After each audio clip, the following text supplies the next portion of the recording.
So I'm just going to go through a few commonly asked questions, and then this may generate some thoughts for you. So one of them is, what do we talk about in a circle, right? If people feel like, oh my gosh, I don't want to write another curriculum.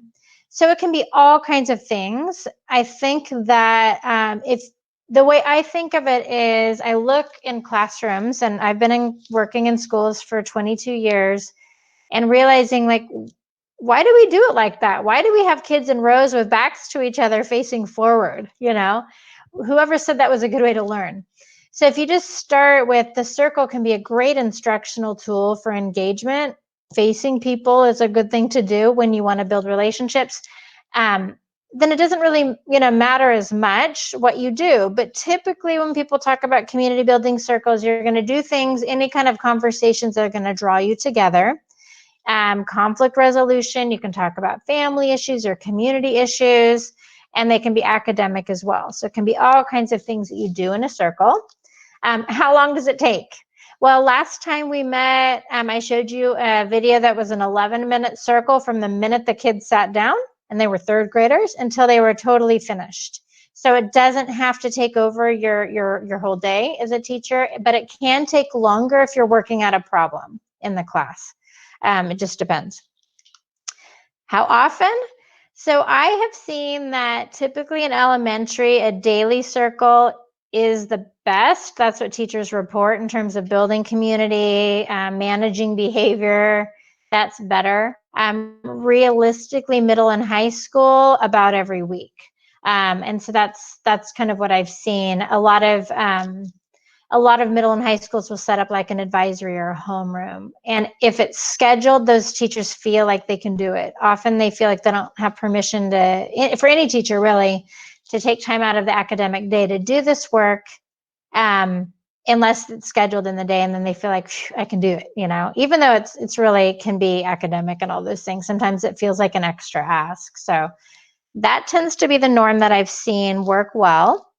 And then remember, for secondary teachers, you need to have relationships with all of your kids. It can't, just doing homeroom may not be enough for you. It depends. That's a lot though to ask. But I know like math teachers that every week will circle up briefly with all their students. Even if they have 150, make sure that they kind of build community in classes, or maybe it's a once a month kind of thing with everyone, but a weekly thing with their advisory. It's really whatever you're able to do.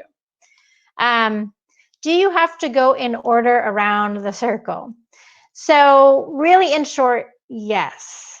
You want to be as predictable in a sequence as possible, because that way it reduces anxiety. If you're popping around and popcorning, then kids start thinking, oh my gosh, am I going to be next? What if she calls on me? And then they're like anxious.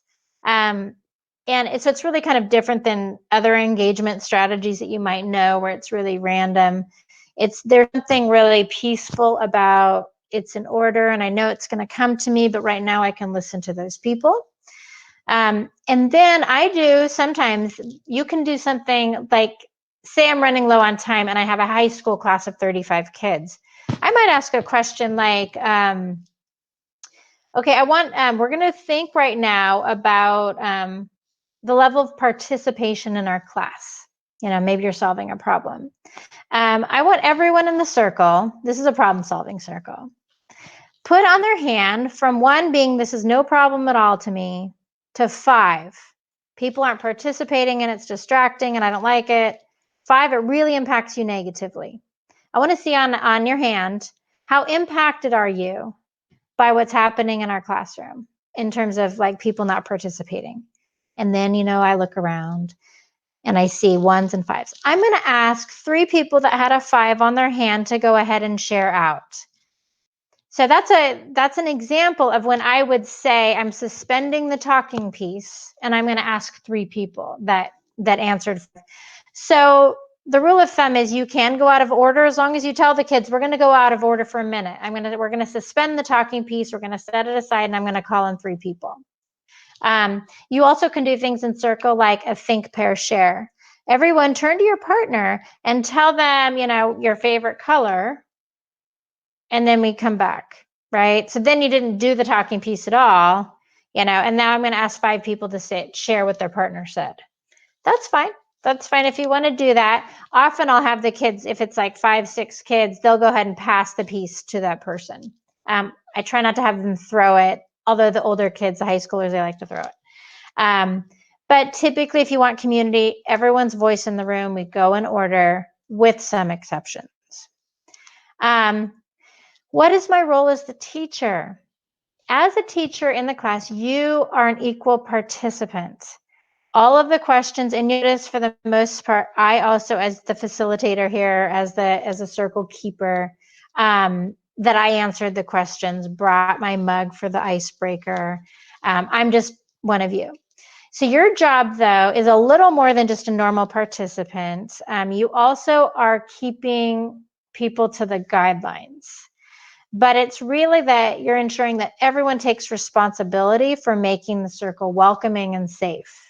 So you can do things like remind people of the guidelines, time out for a second, let's review that type of thing.